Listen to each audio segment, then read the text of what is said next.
music only lasts for so long, so might as well dance while you still can.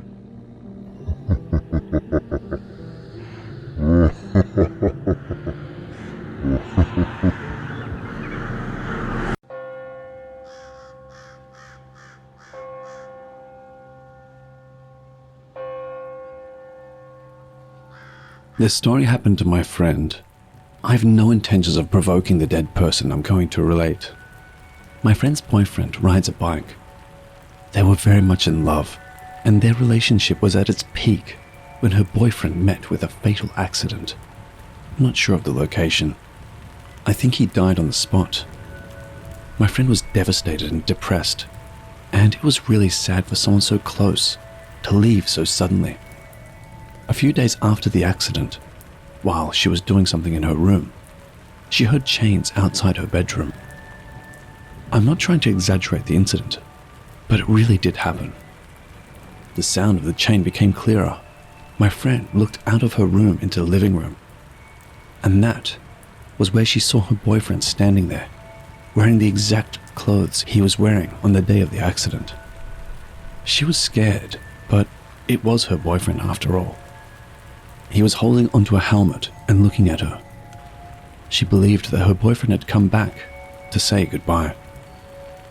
I'm sure many of you have had similar experiences before.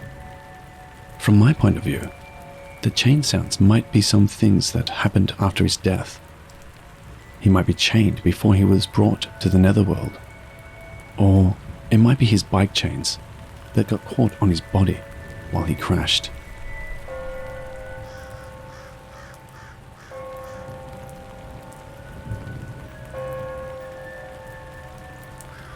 This happened when I was a little kid. I grew up poor, but we never had much.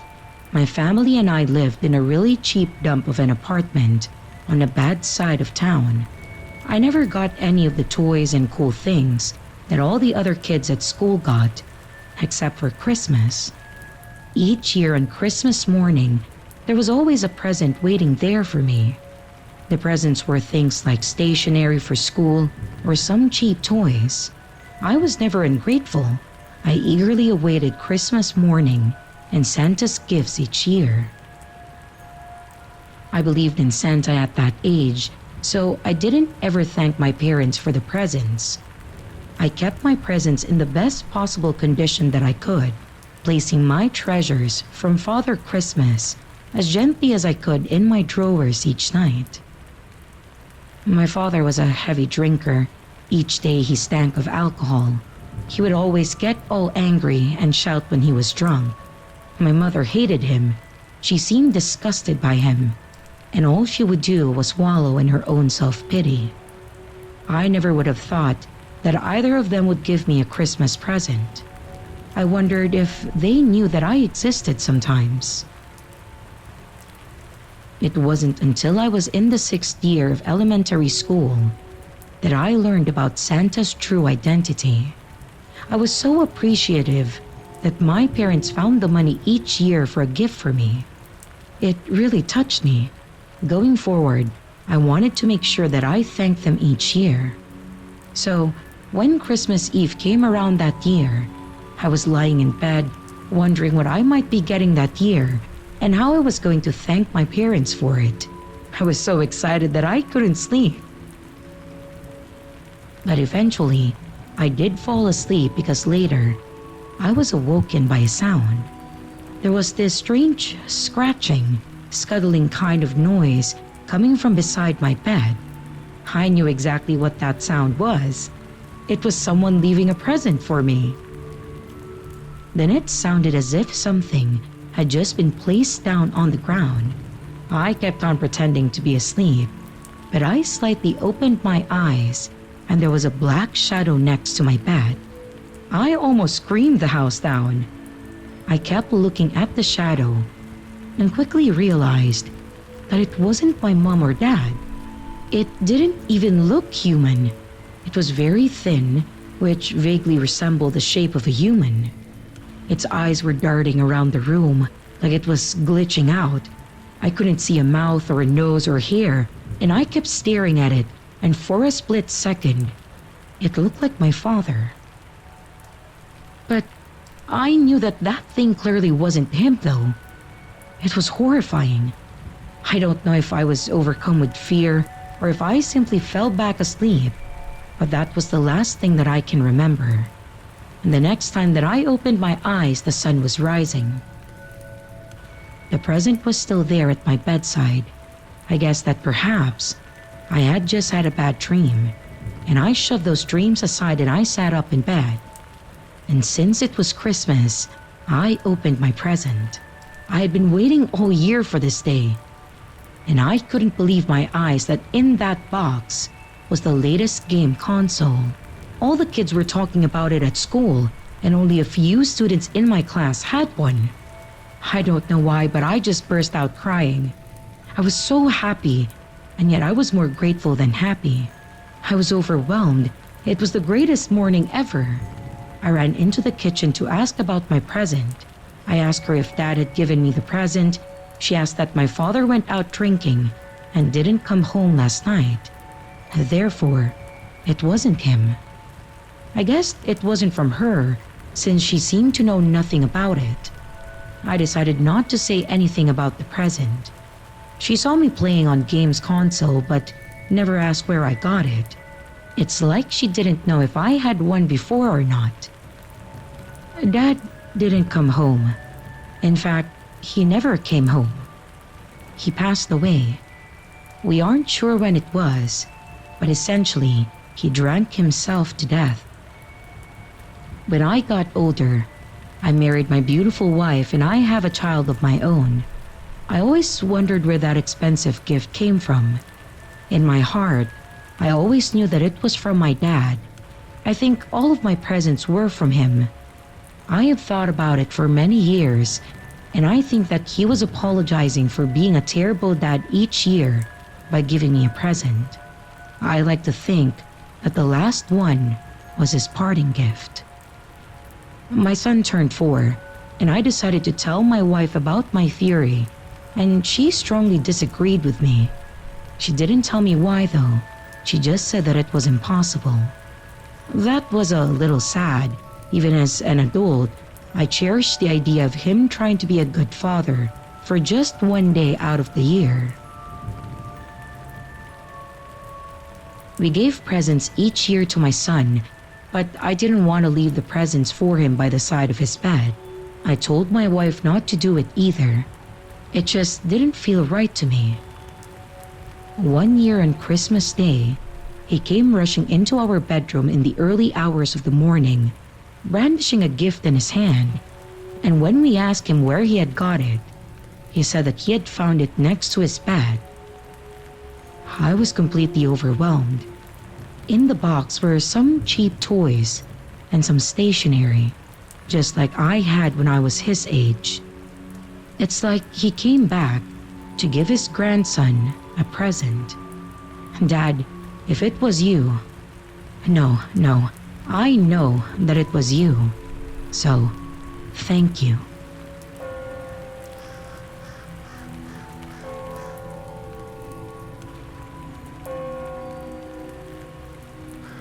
I'm telling this story on behalf of my mum.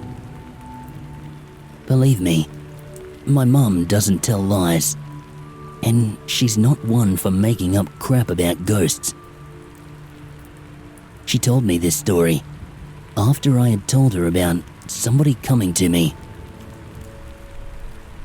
John, Mum's dad, died before my sister, who is Mum's first child. Mum was pregnant with her when he passed away.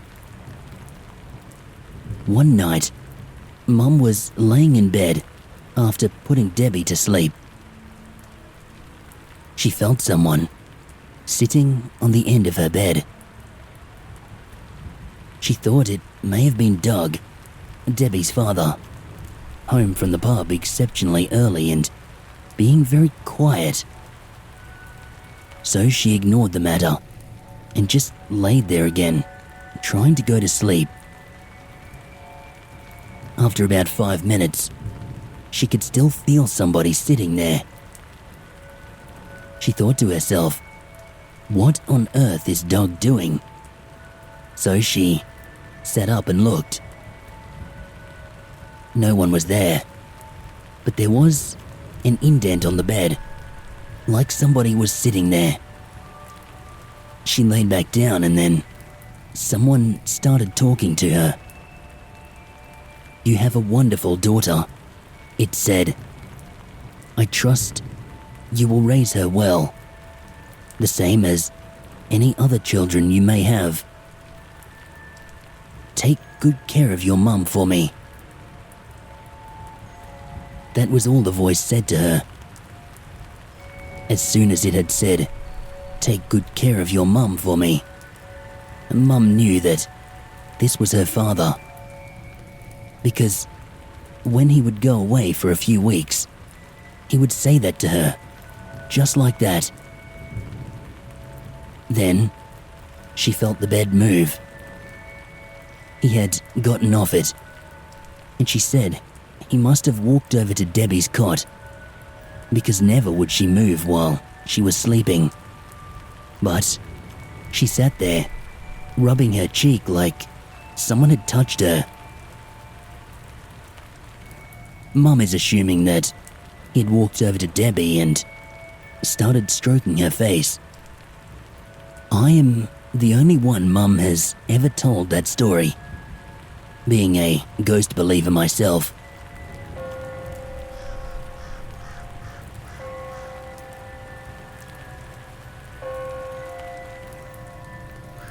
Years ago, I worked as an orderly in a small hospital on the night shift. Most nights were uneventful, just a routine of answering call lights and cleaning up messes. But there was one room, the kind you never forget. The call light for that room had a mind of its own. It would go off at random, even when the room was empty. When there were patients in there, they'd insist they hadn't touched it. No one could ever explain it, and after a while, it became a strange little mystery. The older nurses had their own explanations. They'd say that it was Mary, a former patient, an elderly woman who had spent months in that room before she passed away. "She's just asking for help," they'd whisper, half serious, half joking. It turned into a running joke. Any odd sound, flickering light, or unexpected call in that room, it's just Mary looking for attention. We all laughed, but late at night, when the hospital was quiet, I'd catch a certain unease in the nurses' voices. I didn't think much of it at the time. The years passed, life moved on, and I left that job behind me. Now, 35 years later, I find myself back in the same hospital. This time it's just a retirement gig, something to keep me busy. The place has changed a lot, but there's still something familiar in the way that it feels after dark. Mary's old room is gone now. It's been converted into a surgical area, bright, sterile, and modern. Nothing about it looks like the room I remember, and yet, sometimes when I pass by that wing late at night, with all the lights off, I feel it again. It's always just out of the corner of my eye. A shadow, a figure, standing there in the PACU, still and quiet, as if waiting. I tell myself that it's just an optical illusion, something about the way the light falls, or my aging eyesight playing tricks on me. But it never fails to send a chill down my spine. A few weeks ago, I mentioned the story to an old friend who's worked here all these years. I told her about Mary, about the call light, about the strange shadows I sometimes see now. She laughed at first, but the next time I saw her, she swatted me on the arm. "You had to go and tell me that story," she said, shaking her head. "Now I'm seeing her too." She was half joking, but her face told a different story. She looked uneasy, her eyes darting towards the hallway where Mary's room once stood. I still pass by the area every now and then. I still see the shadow, just for a second, always in the corner of my vision. I remind myself that it's nothing, just a trick of the mind. But sometimes, I wonder if Mary ever really left. Maybe she's still there, waiting for help, for attention, or maybe just for someone to notice her.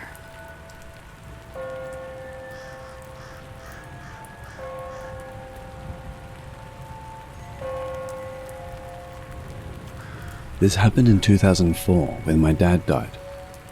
My husband, kids and I had just gotten back from the hospital after saying goodbye to my dad. He hadn't officially died when we left, but we couldn't stay because the kids were young and my husband couldn't take any more time off of work. My mother and sister stayed with him. Anyway, we had just gotten home and went into the bathroom.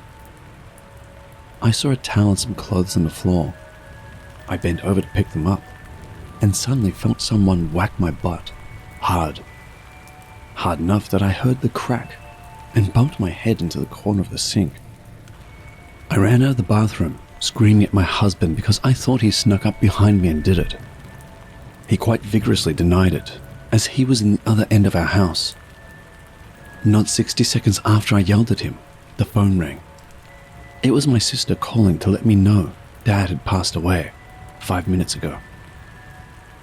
Now, when I was growing up, my dad was very insistent that well-brought-up young ladies did not bend over like a common tramp. I had to kneel down with my spine straight to pick things up on the floor. I haven't been able to do that for a very long time. Anytime I bent over the wrong way, I got whacked on the butt. That stopped the day that he absent-mindedly whacked my mother by mistake. Afterwards, I had a lump on my head as proof, and I looked for bruises because it was hard enough to shove me into the sink. I don't think my dad meant to knock my head into the sink. I think he wanted to do something that only a few people knew what it was.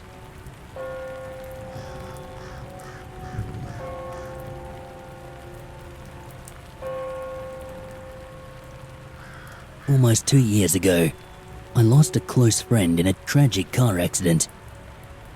He was only 19. On the very night that he died, I dreamed of him.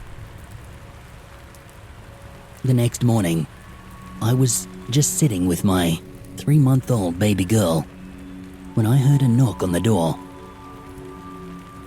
When I was told that he was gone, I went into shock. I had never experienced death, and no one I had ever known had died. I can remember every emotion and feeling that went over me. Shock, sadness, grief, regret, disbelief, and so much pain. I went to his funeral, cried at his grave, and still, I couldn't believe that he was gone. I just thought that I would see him again, and that this was all a lie. A horrible lie. Then the day came when my brain allowed the concept of death to come over me. The weight and finality was just so sobering. I felt like I had lost my friend forever.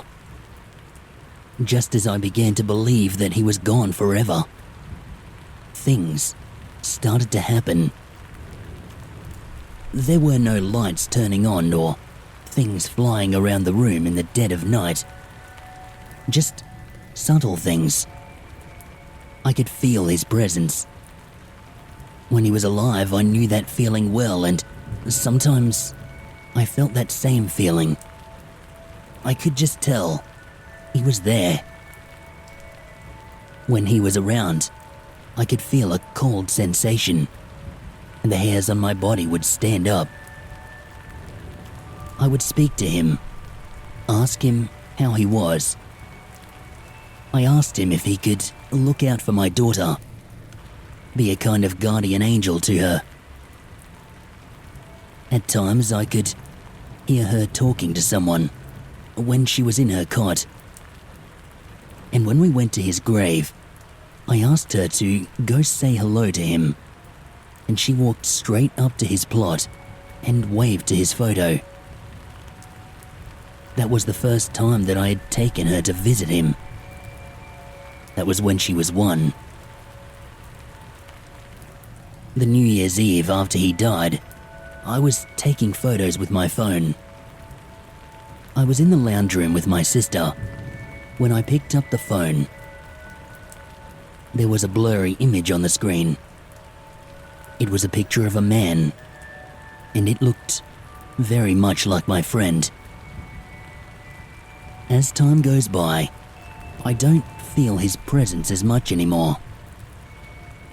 I think that in some way, he has some peace, and I don't need him as much anymore. I still think of him every day, and I'm still so hurt by it all. But just knowing that death is not the end, it has made me feel better. Knowing that he is still there, well, no words can possibly describe how that feels.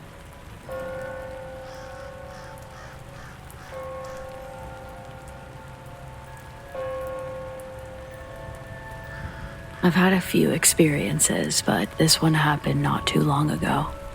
I've been going to therapy for quite some time. At this point, I'd been with my current therapist for maybe 2 years. I was making progress and was really impressed with how much she'd been able to help me.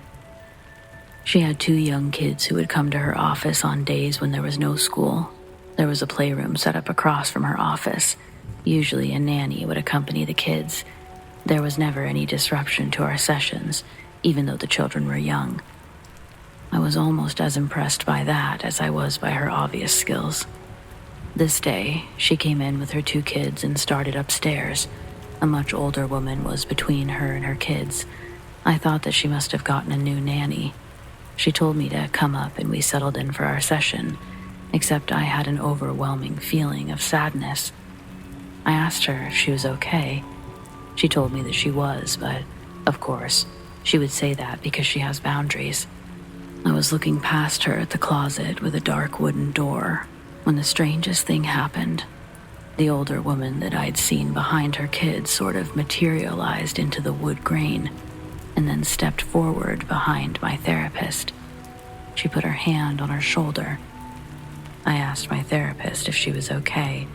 She assured me she was. Then the older woman seemed to notice me. She spoke. "Tell her I'm okay." I pretended I didn't hear her. She said louder, "Tell her I'm okay." This time I said, "No." This was all happening not out loud, but telepathically. It's very hard to explain. I guess it's sort of like having your head and your heart working simultaneously. I didn't want to tell her that her dead mother was standing behind her, asking me to give her a really bland message from the beyond.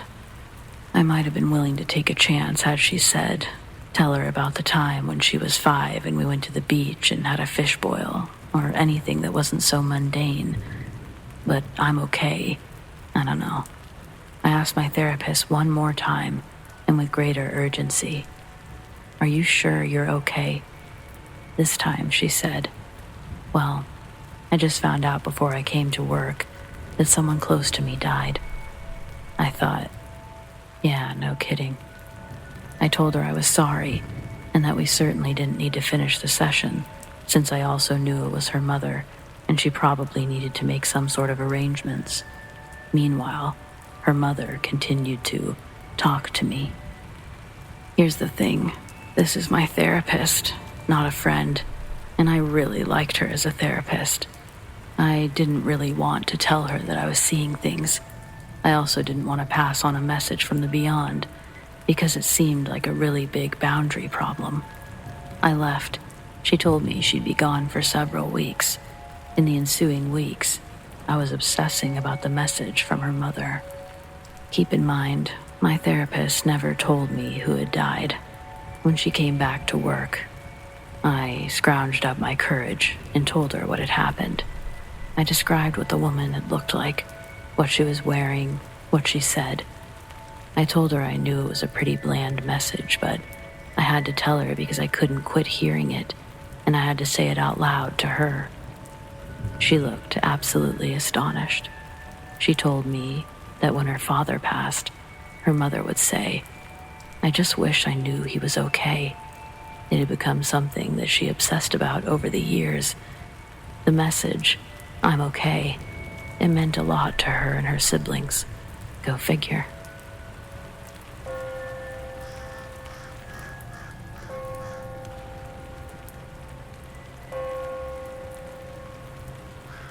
This is not my story.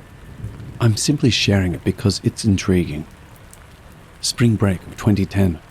My buddies and I decided to camp out on an island at a local lake. One night, as we are cooking food and drinking beer, a canoe floats by with one guy in it. He asks how we are doing, and we invite him to our island for grilled meat and beers. Being in South Arkansas, we naturally assume that everyone is friendly and wants to hang out. His name was Kurt, and he was super friendly but really seemed to be sad. We asked him what was up, and he replied, "Oh, nothing really. It's just that my friends are probably worried about me." He looked at me and winked. "They'll find out soon enough." That comment still haunts me to this day. Everyone liked Kurt, and noticing that it was getting dark and he had been drinking, we offered to let him stay with us that night. He declined, saying that he had to get to where he was going, and seemed very adamant about that. I asked where he was headed, thinking maybe we could just give him a ride on a jet ski or something. Kurt ignored the question and said, "You boys don't know how lucky you are."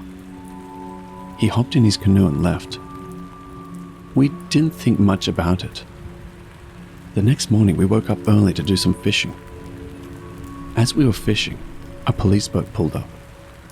The officer asked us if we were part of the search party that found the body.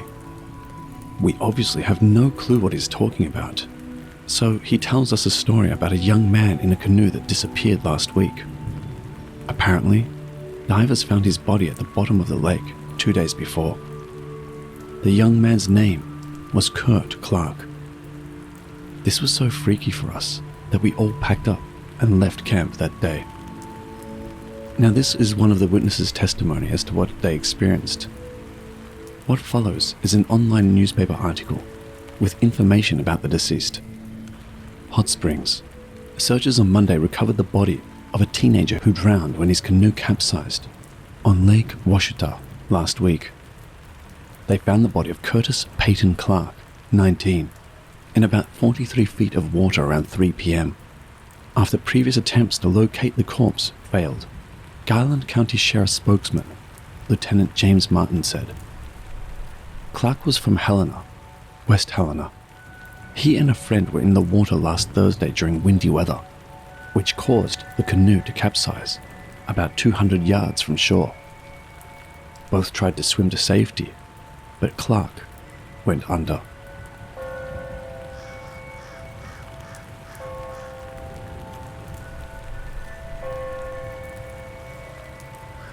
My friend Janine and I worked in an old hall in Lowestoft, Suffolk, in the early 90s. I was living about a mile from the hall. We finished work at about 11 p.m. and we were going back to mine for a drink.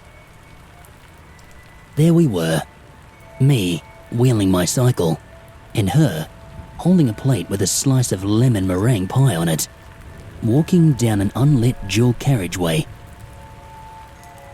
Halfway down this road was a lay-by hidden from the road by a small island covered in trees and bushes.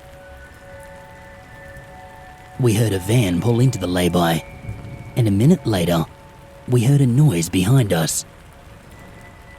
Looking back, we saw a man pretending to pee while looking back the way we had come.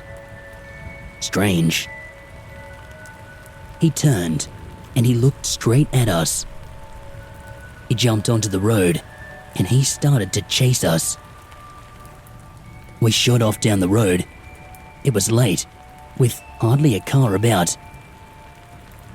Janine pulled me across the road in an attempt to force a car to stop, but they just swerved around us, beeping their horns. the road was empty again. The man was gaining on us. My bag had caught on my bike, so I had to haul it on my shoulder. He reached out and he grabbed my hair. I swung my bike and I knocked him back. Running across the road, we saw an oldish man walking down the central reservation, and we ran towards him, shouting for help. He was dressed in weird clothes, a tweed suit, and the trousers came to just below his knees, like +4s. We looked back. The guy had seen him too, and had turned around and was running back to his van. We were only about 10 feet from him, but the old guy seemed to not see us, and he kept looking into the distance as though nothing was happening. This infuriated us. We ran towards him, demanding to know what he was playing at. Then just as we reached him, he disappeared. Absolutely gobsmacked, we ran on until we got to the farmhouse where I lived and called the police. The guy who had chased us fit the description of someone who had attacked a girl in the next village to us. One of the policewomen told us that many years ago, a man and his family had crashed not far down the road, and that he had tried to walk to the village for help but died of his injuries before he got there. He had been seen quite a few times before. He may not have saved his family all those years ago, but he sure saved us that night. The upside of this is that all through this, Janine managed to keep hold of that pie. Nothing has ever tasted so good.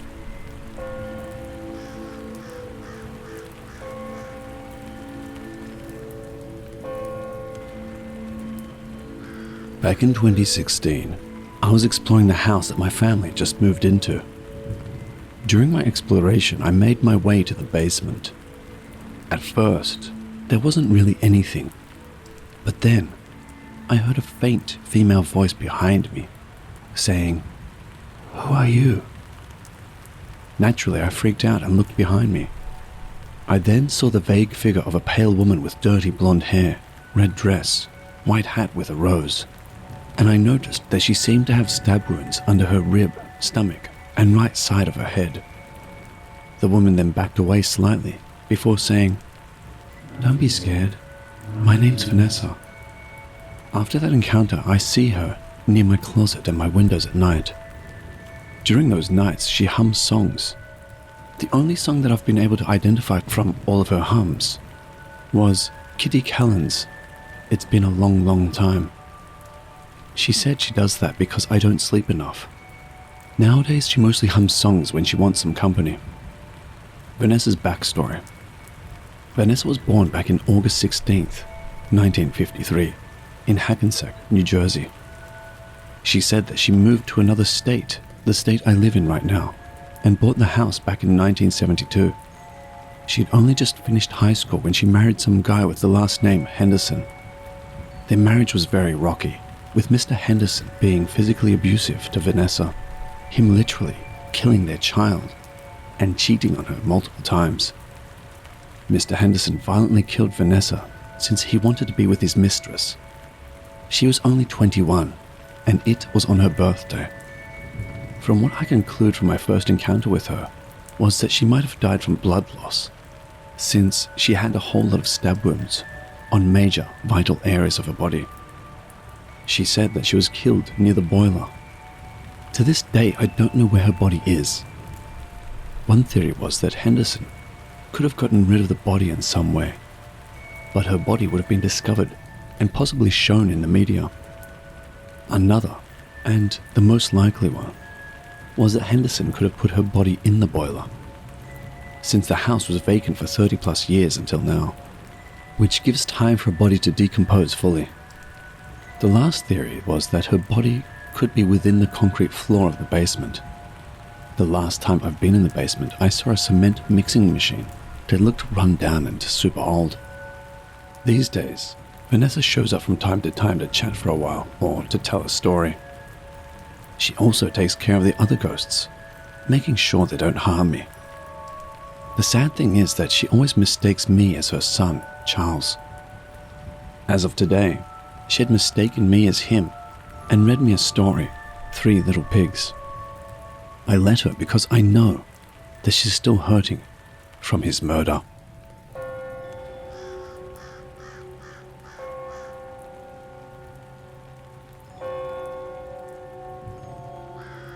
I've been going ghost hunting and urban exploring for 3.5 years now. I've been to local tourist traps and did some independent places. Some were just scams and just for the owners to earn some extra coin. As long as it was fun, I didn't mind. I've also done some not so legal exploration into abandoned houses, hospitals, shopping centers, graveyards, and other places. I found some pieces of evidence, but it was mostly circumstantial. A couple of possible pieces of communication that could be written off as electrical interference. Still, it's pretty encouraging. I believe wholeheartedly in the paranormal. Spirits are a part of life, and I think in time it will become common knowledge. We just haven't found proof yet, and their technology hasn't caught up. The biggest issue is coming up with actual evidence. That being said, I try to be skeptical despite my beliefs and try to find actual evidence rather than just screaming and assuming every dust particle is a ghost orb. When I go to a place, I record my mental state, track oxygen and carbon dioxide levels, because when both drop, they can cause dizziness and hallucinations. You can tell I'm not a fan of channels or TV shows where they base things on hysteria. I get their purpose is for entertainment and they want views. Still, it decreases the work that has gone into this field, and it is something I'm passionate about.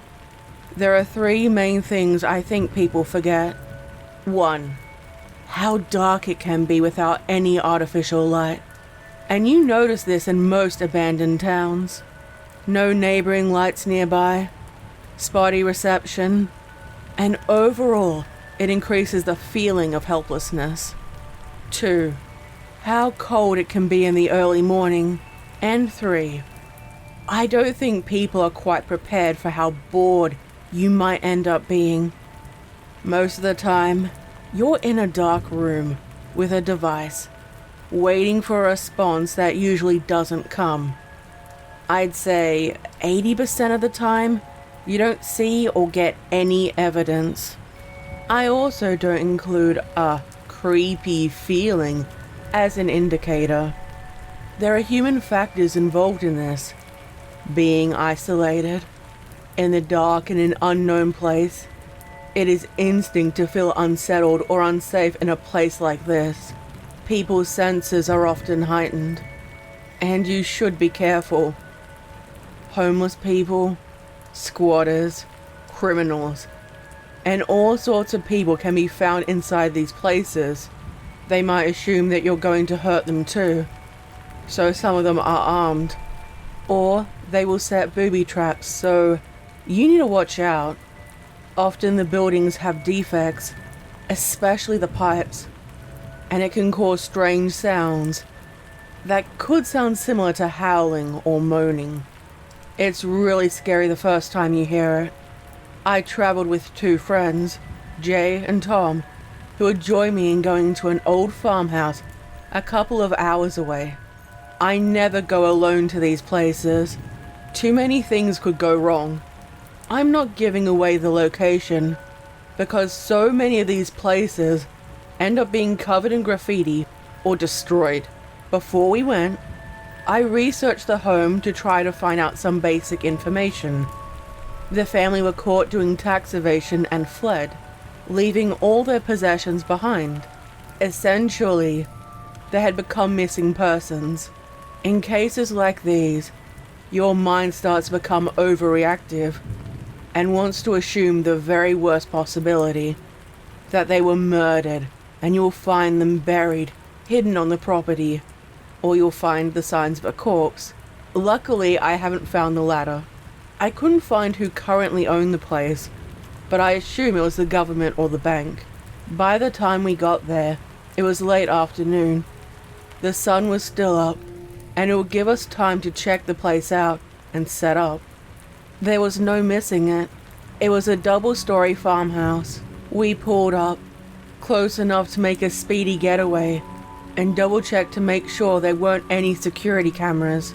Sometimes people would use fake ones to serve as decoys to keep intruders away. These ones were offline. It was far enough away from the road where we wouldn't be seen by the few cars driving past. The pathway leading up were overgrown with weeds, and there were slight signs of disrepair. The white paint had peeled off in sections, revealing wooden beams underneath, and from what I saw, no windows had been broken. The front door was locked, so we checked the downstairs windows and found the back door had been left unlocked. Upon further inspection, it looked like someone had forced it open, and there was no sign of anyone being there currently.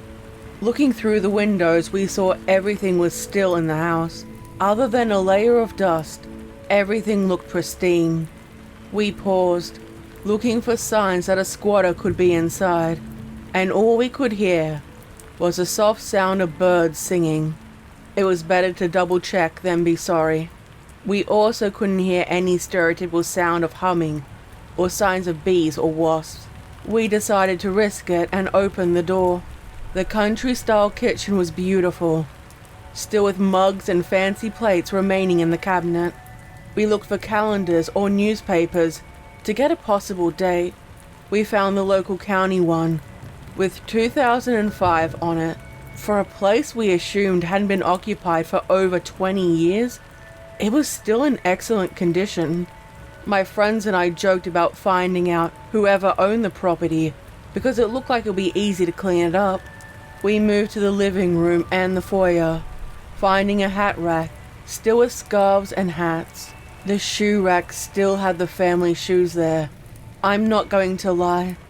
It felt uneasy seeing people's belongings remaining, and knowing that these people could be dead. I smacked the feeling down, not wanting these feelings to influence my investigation. There was an old chunky TV on a cabinet, and rows of DVDs and Blu-rays. Underneath was a gaming console. Everything was in good condition, and while it was tempting to take things, I never did though. The only thing my group ever took were photos and other records of evidence, and that's it. There was no basement or cellar that I could see, or perhaps it was separate from the main house. One of my friends checked the stairs to make sure they were safe. Other than an odd creak, they were safe. There were 4 bedrooms up top, a family-sized bathroom, and a study. The hallway had rows of family photos. Some were black and white, while others were modern. Unfortunately, the sunlight had damaged them, causing them to become pale. I wished I could take these with me.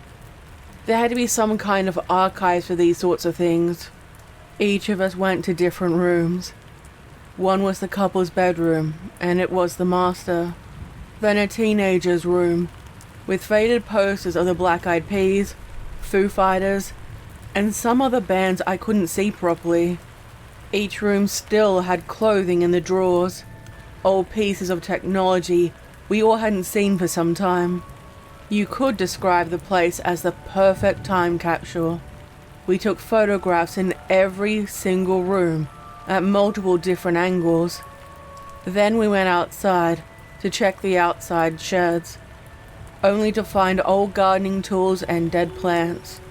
There was an old outhouse, but that hadn't been used for some time. We did see a cellar. However, it was locked with a thick lock. Once we were done, we went back to the car to get something to eat. We were laughing, chatting among ourselves, when I could have sworn I saw a child, a little girl to be specific, staring out the top window at me. I blinked and she was gone. I thought it was weird, wrote it down in my journal, and hoped it wouldn't cause any further bias in the investigation. Once we were done, we went back inside, separated, and each of us went to our own room. For people who haven't experienced it yet, there was no light other than what we provided. It was pitch black. Using a flashlight and the EMP, we scoured the house. Other than minor fluctuations from an old power box, we didn't find anything of note. This wasn't strange.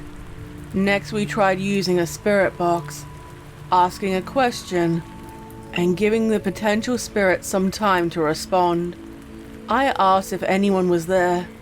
No response. I asked if anyone wanted to speak to us. Again, no response. I asked if they wanted us to leave. Nothing. I figured this would be another time where it just didn't work out. I sent a message to the group chat, asking if they were having any luck. No, neither were. Jay was in the lounge room, while Tom had taken the kitchen. We figured these places could have more energy. There was a breeze that came through, but I realized there was a gap in the window frame that could have caused this. I made a note of it when I felt a tug on my sleeve. I stopped, wondering if I imagined it, and felt the air nearby. There was a sharp chill in the air, much colder than it had been outside. I decided to take the hallway above the stairs. That way it would be easy for me to duck into any of the bedrooms to see if those places had any signals. I sat at the bay window, looking out at the night sky. And no, I didn't see anything spooky outside. Picking up the spirit box, I decided to try again. Hello? Is anyone there with me? Yes. Yes. The answer came, all distorted but recognizable. I froze when I heard it. I've gotten some questionable sounds and some maybe hits in the past. This was the first definitive answer. I nearly forgot to ask again. Are you the one that just tugged on my sleeve? Yes. Yes, again. I felt excited by this possibility. To a point my brain froze, and I had to resist the urge to tell the others what I was experiencing. How old are you? I asked, curiously. There was a child's room, and I wondered whether this was the child. 4. My heart sank. 4 years old? Dying at such a young age, and then being stuck inside an old abandoned house. It showed it had conscious thought and interacted like one. It wasn't merely an echo. I didn't want to solely rely on myself, so I sent a quick message to the group chat. Guys, talking to something. Come in, but slowly. I hated the idea of her being all alone, here by herself. How long have you been here? I asked, pressing the button and giving her some time to respond. A long time. A long time? That made me even more sad. 20 years or so? That was a good period of time, especially to a child. Are you here by yourself? I asked, pressing the button and waited. This time, I didn't receive any response. Odd and slightly unsettling, I thought to myself. It had been so chatty just moments ago. It could have been lonely. And I brought up a particularly sensitive subject.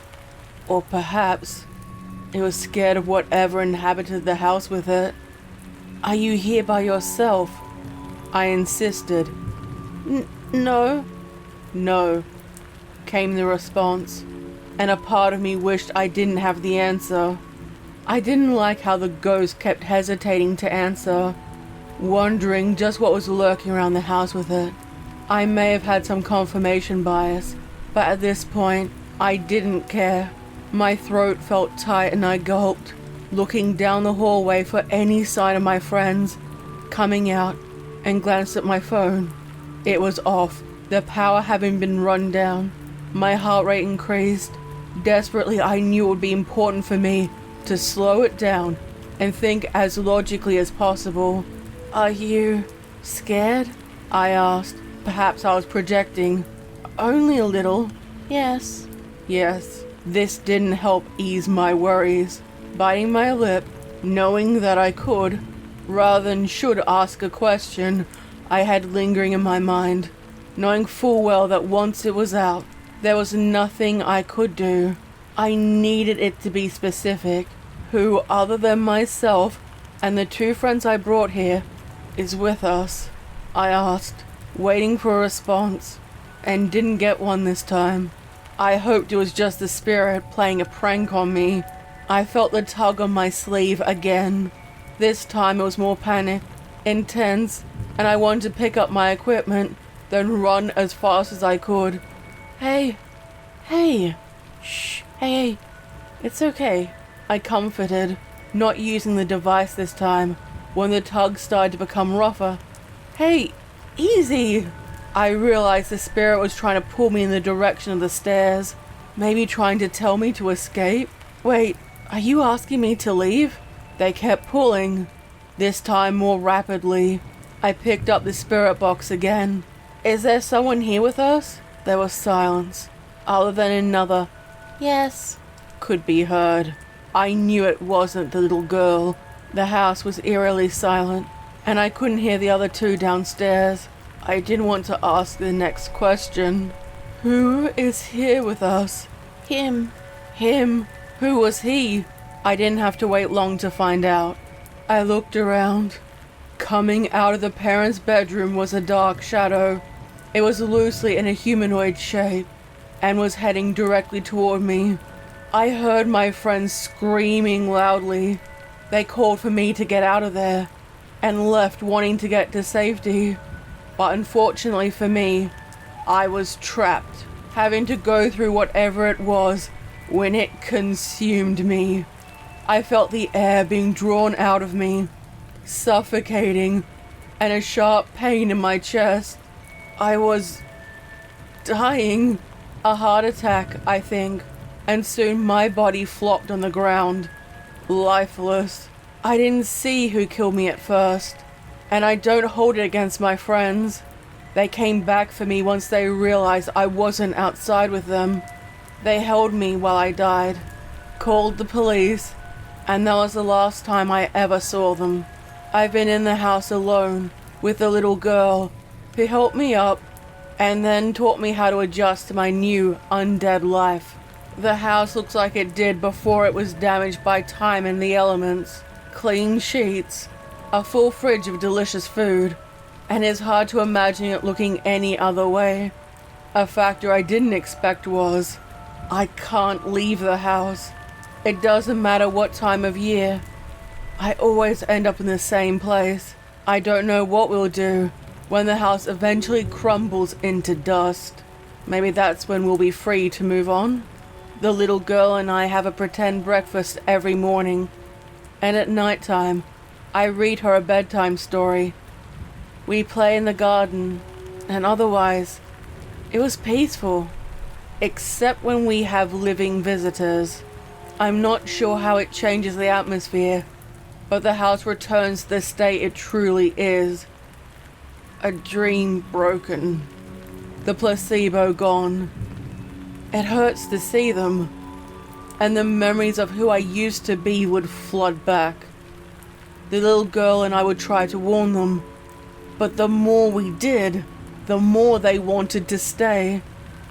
My death only brought increased interest in the farmhouse, and that led to more people showing up. Thus far, it hadn't managed to take anyone else. Leave. Leave. You need to get out now. Hopefully it wouldn't be too late. I can see him. You need to get out. Now. Before it's too late.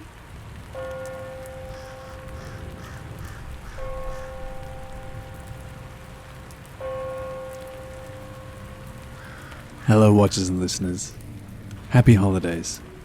I hope you enjoyed this year's collection of wholesome and sad ghost stories. I always find it's a nice reminder to love and appreciate who and what you have. A huge thank you to my fellow narrators who really came through for me this year on such short notice. Words cannot express my gratitude. A huge thank you to all the authors of the stories, and especially to those who submitted their own, and also to the narrators who brought their own stories, since I had trouble sourcing enough stories for this year. I'm so proud to be able to work with such great people in such a fantastic community. And of course, the biggest thank you goes to you, the listener. Stay safe this holiday season. And remember, Papa loves you.